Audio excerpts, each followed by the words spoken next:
हम इंसानों ने समय को एक लय में बांटा है, जैसे कि सेकंड, आवर, दिन, सप्ताह, महीने, साल, सदियां और युग, और उसकी गणना के लिए पंचांग या कैलेंडर का उपयोग होता रहा है। दुनिया के विविध क्षेत्रों में अलग अलग समय पर कैलेंडर रचे गए। ज्ञात इतिहास में माना जाता है कि सबसे पहले हिब्रू या यहूदी कैलेंडर की रचना हुई, जिसका आरंभ 3500 ईसा पूर्व में हुआ था, जिसे डियोनिसिस एक्सियस ने बनाया था। ये एक ल्यूनिसोलर कैलेंडर था, मतलब कि सूर्य और चांद दोनों को बेस करके बनाया गया था, जिसके पूरे साल में 12 से 13 महीने थे। मतलब कोई साल 12 तो कोई साल 13 महीने का होता था, और 353 से 385 दिन थे। उसके बाद मूल चीनी कैलेंडर की शुरुआत 2500 साल पहले हुई थी, और उसके बाद जीसस क्राइस्ट के जन्म के 57 साल पहले भारत में विक्रम संवत को अपनाया गया। अब इसके बारे में कुछ लोग कहते हैं कि इसके प्रणेता नेपाल के लिच्छव वंश के प्रथम राजा धर्मपाल भूमिवर्मा विक्रमादित्य थे। तो गुजरात के कई खोजकर्ता और देश के कालगणना शास्त्री ये मानते हैं कि इसके प्रणेता भारत के सम्राट विक्रमादित्य थे। विक्रम संवत में 12 महीने का एक साल होता है, और हर तीसरे साल में एक महीना जोड़ दिया जाता है। दुनिया में सबसे पहले 7 दिन का सप्ताह रखने की शुरुआत इसी कैलेंडर में हुई थी। ये सूर्य और चंद्रमा की गति पर आधारित कैलेंडर है, और ये संवत आज भी नेपाल का आधिकारिक और राष्ट्रीय संवत है।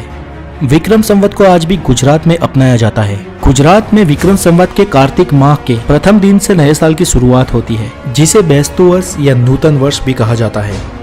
उसके बाद आता है किंग रोमुलस का कैलेंडर। किंग रोमुलस रोम के पहले राजा थे, और उनके नाम पर से उनके कैलेंडर का नाम था रोमन कैलेंडर। ये ल्यूनर या चांद पे बेस कैलेंडर था। इसमें साल भर के 10 महीने थे, और एक महीने में 29 से 30 दिन थे। उसके बाद शुरू हुआ जूलियस सीजर का कैलेंडर, जिसे जूलियन कैलेंडर भी कहते हैं। इस कैलेंडर को हिप्परक्रेस ने बनाया था। ये वही हिप्परक्रेस है जिन्होंने ट्रिग्नोमेट्री भी बनाया। ये एक सोलर कैलेंडर था, और उसमें साल भर के 12 महीने थे, और एक महीने में 28 से 31 दिन थे। पूरे साल में 52 वीक थे, और एक वीक में 7 दिन थे। और ईसाई कैलेंडर का आरंभ हुआ क्राइस्ट के जन्म के बाद। उसके बाद सन 79 में हिंदू शक संवत का आरंभ हुआ। सन 622 में इस्लामिक कैलेंडर को अपनाया गया। आखिर में बात करते हैं ग्रेगोरियन कैलेंडर के बारे में, जिसे आज इंटरनेशनल कैलेंडर भी कहा जाता है, जिसे हर देश ने अपनाया है। ग्रेगोरियन कैलेंडर एक सोलर कैलेंडर है, और उसमें साल भर में 12 महीने होते हैं। महीने के 28 से 31 दिन होते हैं, और सालाना 52 वीक और एक वीक में 7 दिन होते हैं। इस कैलेंडर को एलोसिस लीलियस ने बनाया था, और इसे पोप ग्रेगोरी ने फेमस किया था। ग्रेगोरियन कैलेंडर दरअसल जूलियस सीजर के जूलियन कैलेंडर का नया रूप है। इस कैलेंडर में हर चौथा साल एक लीप ईयर होता है, जिसमें 365 में एक दिन जोड़ दिया जाता है, और वो साल हो जाता है 366 दिन का। क्योंकि वास्तव में पृथ्वी को सूर्य के चक्कर लगाने के लिए लगते हैं पूरे 365 दिन, 5 घंटे 48 मिनट और 45.51 सेकंड। और अगर 365 दिन के ऊपर के समय को 4 सालों तक मिलाया जाए तो पूरा एक दिन बन जाता है। इसलिए हर चौथे साल में एक दिन को जोड़ दिया जाता है, और वो साल 366 दिन का लीप ईयर बन जाता है। 1582 में कैथोलिक देशों ने ग्रेगोरियन कैलेंडर को अपनाया, और उसके बाद सन 1752 में ब्रिटेन और अमेरिका सहित लगभग सभी पाश्चात्य संस्कृति ने ग्रेगोरियन कैलेंडर को अपना लिया। जापान ने ग्रेगोरियन कैलेंडर को 1873 में अपनाया, और चीन ने 1949 में।